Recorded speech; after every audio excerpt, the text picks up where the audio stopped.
Assalamualaikum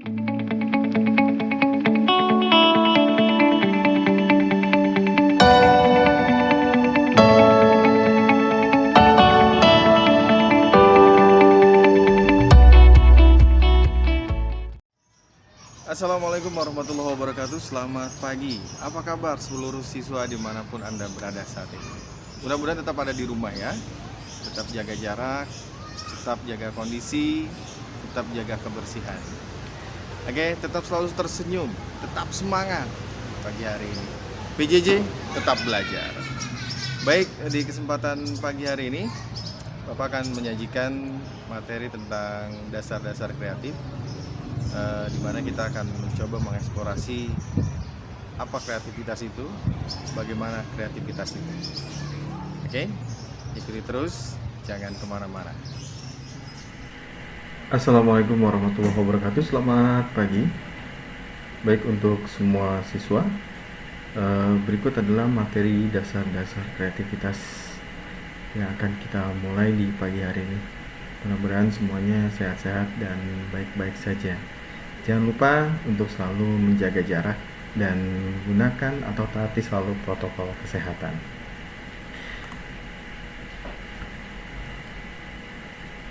Untuk kreativitas merupakan kemampuan untuk menciptakan sesuatu yang baru, untuk memberi ide kreatif dalam memecahkan masalah, atau sebagai kemampuan untuk melihat hubungan-hubungan yang baru antara unsur-unsur yang sudah ada sebelumnya.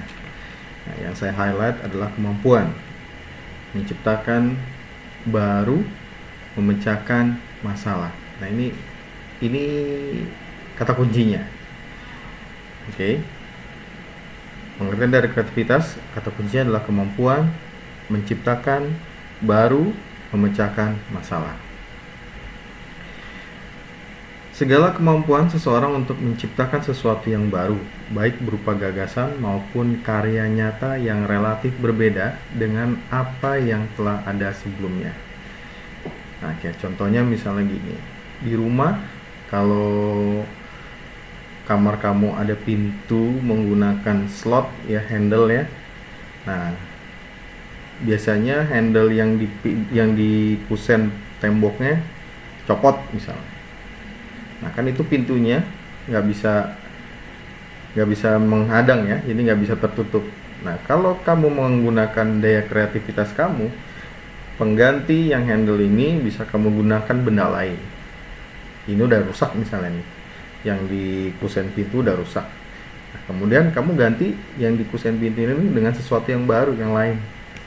Entah misalnya besi plat, entah misalnya pakai paku, dan lain sebagainya. Nah, ini apa? Memecahkan masalah. Masalahnya kalau ini handle yang ada di kusen tembok ini nggak ada.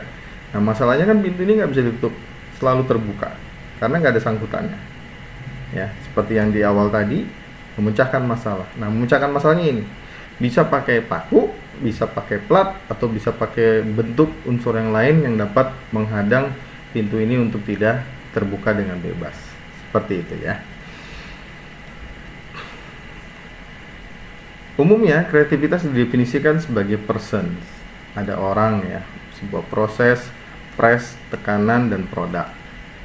Orang, ya pasti manusianya yang berpikir.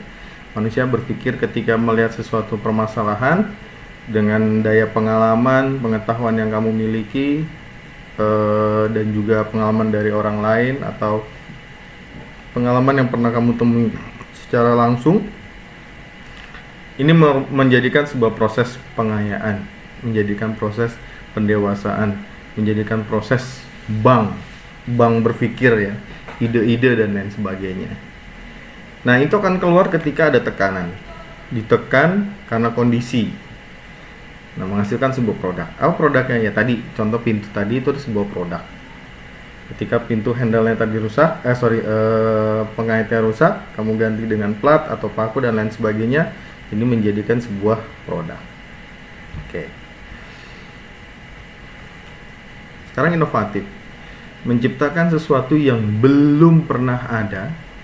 Kata kuncinya, belum pernah ada, menjadi ada, atau menciptakan sesuatu yang sama sekali berbeda. belum pernah ada atau boleh berbeda. Ini inovatif. Kalau pernah saya lihat di YouTube, banyak orang pemandai besi menggunakan piringan rem ya, piringan rem untuk motor menjadi sebuah bilah pisau, menjadi sebuah pemotong rumput dan lain sebagainya. Atau bahkan sebuah plat digabungkan dengan alat mesin gergaji listrik menjadi sesuatu yang berbeda. Ada hal yang lain. Nah, ini inovatif. Kritis, ada beberapa para ahli mengutarakan bahwa salah satunya John Covey, berpikir kritis didefinisikan sebagai berpikir untuk menyelidiki secara sistematis. Kata kuncinya adalah menyelidiki. Kemudian sistematis, proses berpikir itu sendiri. Maksudnya tidak hanya memikirkan dengan sengaja, tapi juga meneliti bagaimana kita dan orang lain menggunakan bukti dan logika. Seperti penyelidik ya, ini harus kritis. Atau kamu ya di dalam kelas, baik di dalam kelas tatap muka saat kamu masih duduk di bangku kelas 9 atau kelas 8 ya, atau sekarang dalam saat PJJ melakukan pembelajaran BDR, tetap harus ada sifat atau sikap kritis. Nah, sikap kritis contohnya pada saat guru mengemukakan atau memaparkan materi, kemudian kamu melakukan proses berpikirnya itu runut secara sistematis.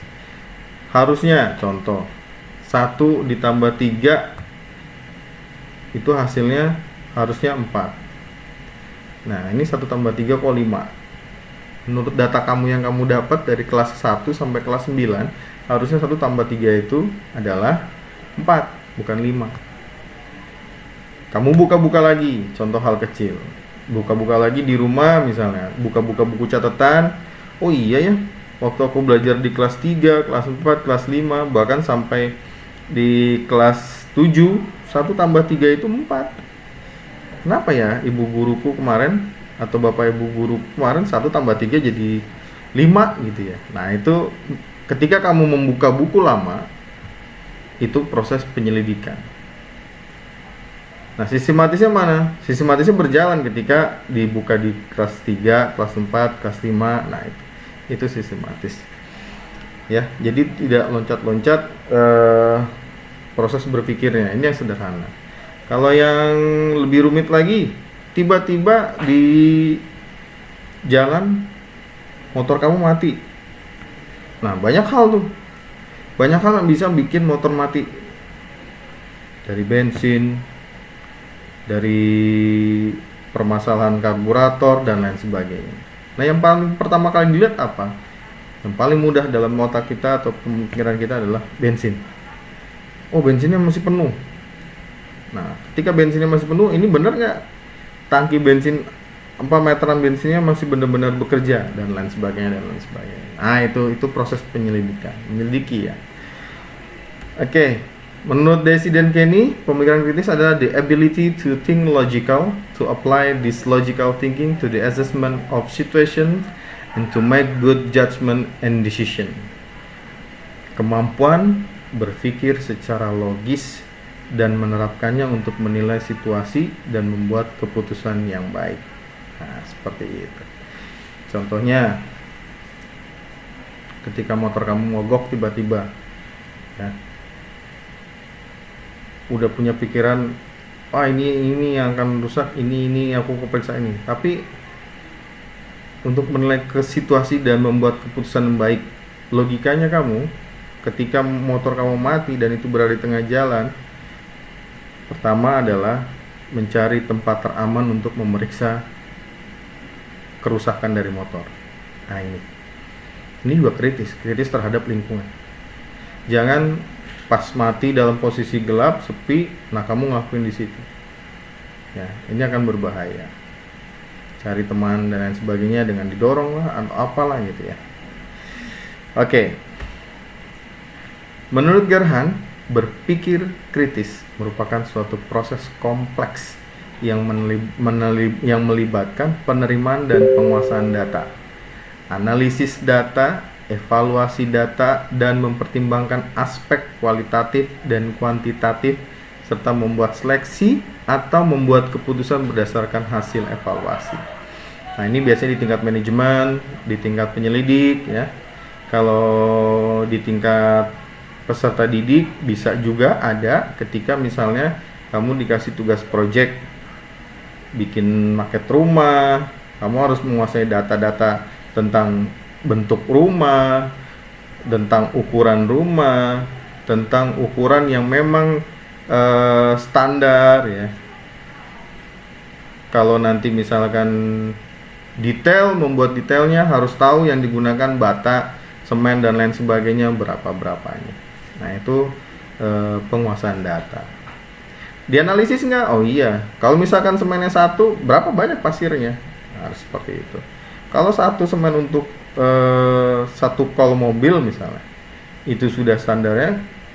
Jangan sampai 2 kol mobil untuk pasir 1 semen.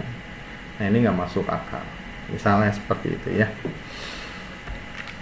Oke, kalau Sullivan dan Paul, berpikir kritis merupakan sebuah proses intelektual dengan melakukan pembuatan konsep, penerapan, melakukan sintesis, dan atau mengevaluasi informasi yang diperoleh dari observasi, pengalaman, refleksi, pemikiran, atau komunikasi sebagai dasar untuk meyakini dan melakukan suatu tindakan. Nah, ini udah kita coba kemarin di awal dengan proyek rumah ya. Sebelum kamu membuat proyek rumah minimalisnya, saya meminta kamu untuk membuat perencanaan. Nah, dalam perencanaan itu akan ada ketemu konsep mau rumah seperti apa. Perencanaan dari perencanaan material yang akan digunakan, bentuknya seperti apa, dengan menggunakan warna dan lain sebagainya. Itu masuk ke dalam konsep. Kemudian selanjutnya ada revisi-revisi. Nah, ini adalah bagian dari evaluasi. Dari evaluasi perencanaan.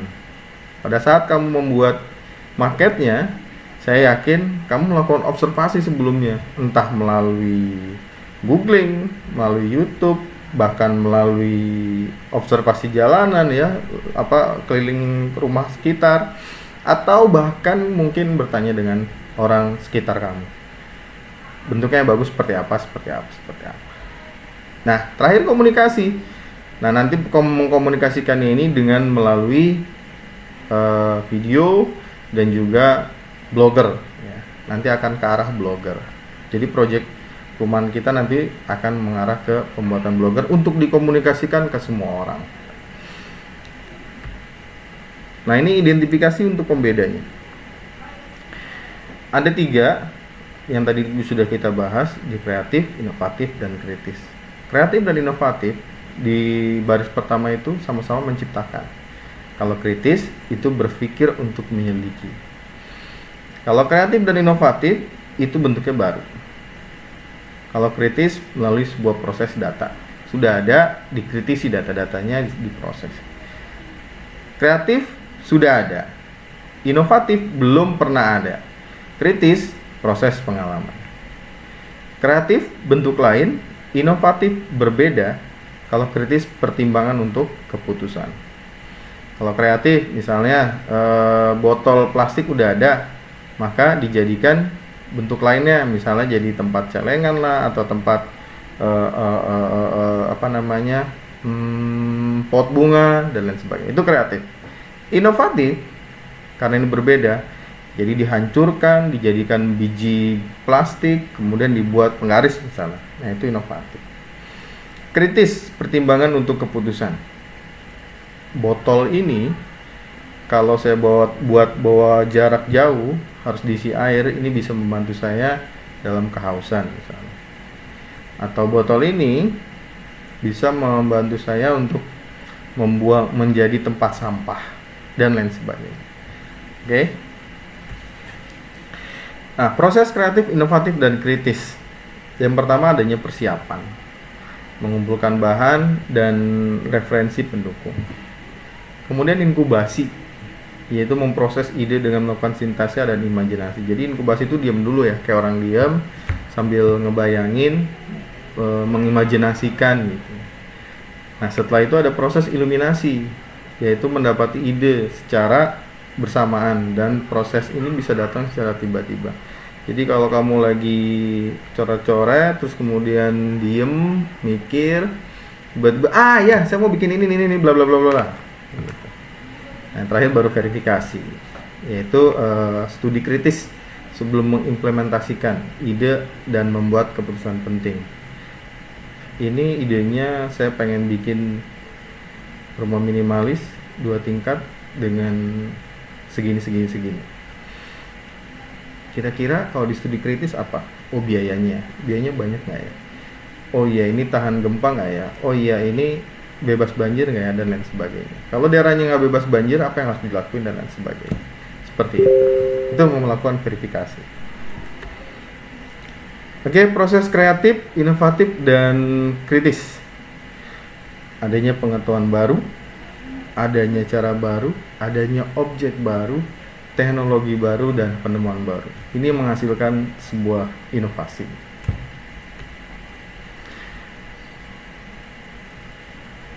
Frisco, fokus, reasons, inference, situation, clarity, dan overview. Ini juga proses kreatif, inovasi, dan kritis. Oke, masuk ke bentuk lainnya, digabungkan dengan seni. Jadi kalau kreatif seni itu kreasi dari manusia dalam bentuk sebuah karya yang unik dan bernilai estetik. Sebuah kayu di tangan kita biasa aja, tapi di sebuah kayu di tangan seorang pengrajin atau yang memiliki kemampuan berseni di bidang patung dan lain sebagainya, itu akan menjadi sebuah mahakarya, bisa menjadi sebuah sesuatu yang sangat nilai tinggi ya. Kalau kita mungkin bisa buat jadi ganjelan mobil, ganjelan pintu, dan lain sebagainya dengan bahan yang sama, tapi kalau dengan orang yang berbeda yang memiliki kemampuan itu, bisa jadi sesuatu yang berharga. Semua hal tidak sama adalah seni.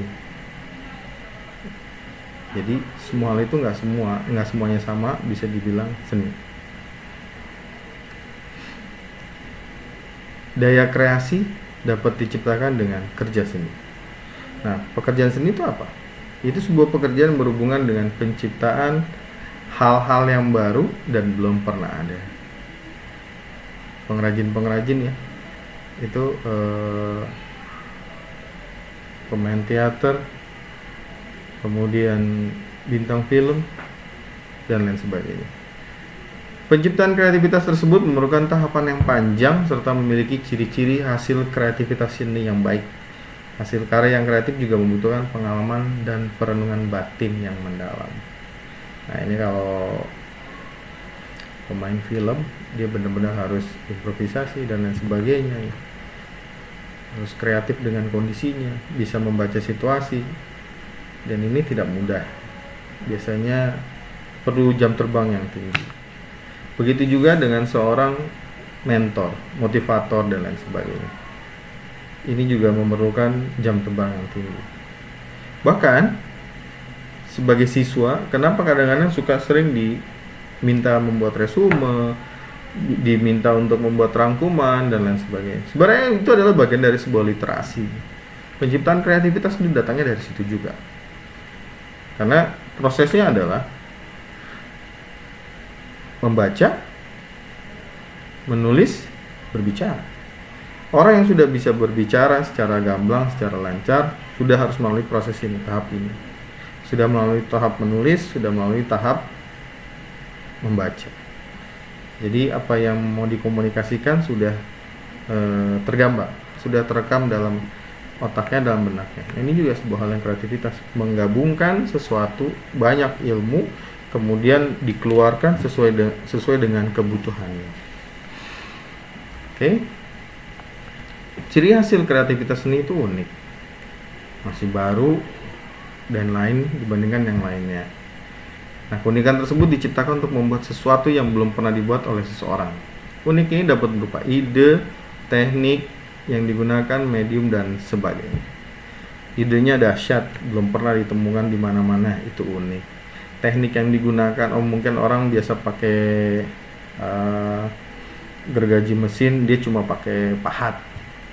Medium, medianya, orang lain pakai batu, dia pakai es misalnya, dan sebagainya.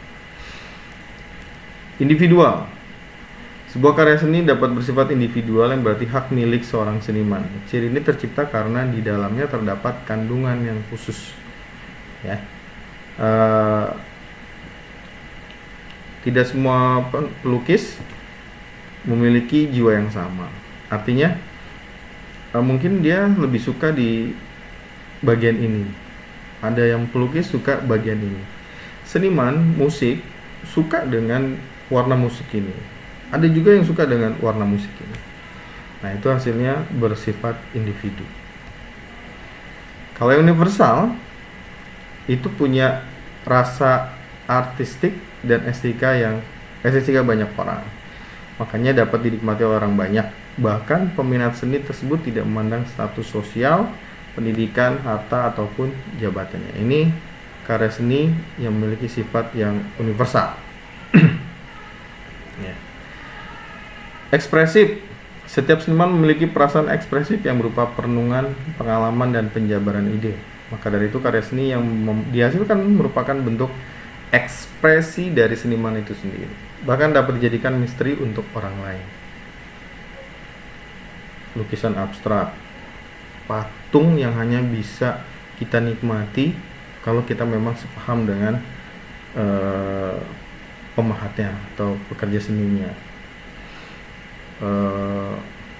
Sama hasil pahatan kayu dan lain sebagainya, ukiran-ukiran dan lain sebagainya. Ya, itu ekspresif dari seorang seniman. Kita bisa menikmati mungkin dalam waktu yang lama. Dilihat dulu, dipelajari dulu. Bahkan kalau udah mentok nggak tahu, ini apa sih, bentuk apa sih, maksudnya gimana sih? Gitu. Nanya sama si senimannya ya, atau nanya sama orang lain yang sudah mulai paham. Contohnya ya itu tadi, melihat salah satunya lukisan yang abstrak ya. Oke, demikian yang bisa Bapak sampaikan di pagi hari ini, kesempatan hari ini. Semoga bisa bermanfaat.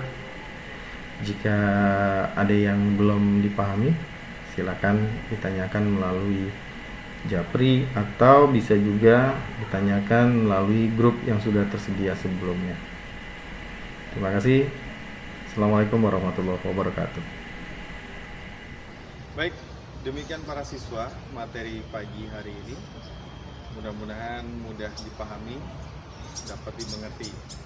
Tapi jika kamu masih ada yang belum dipahami atau dimengerti, silakan boleh ditanyakan langsung di kolom chat, atau bisa Japri, atau bisa langsung ditanyakan di grup WA yang sudah tersedia. Oke, terima kasih untuk partisipasinya. Tetap sehat, tetap semangat, dan jangan lupa kita akan bertemu di kesempatan lainnya dengan materi yang berbeda. Salam sehat, salam kuat, semangat. Assalamualaikum warahmatullahi wabarakatuh.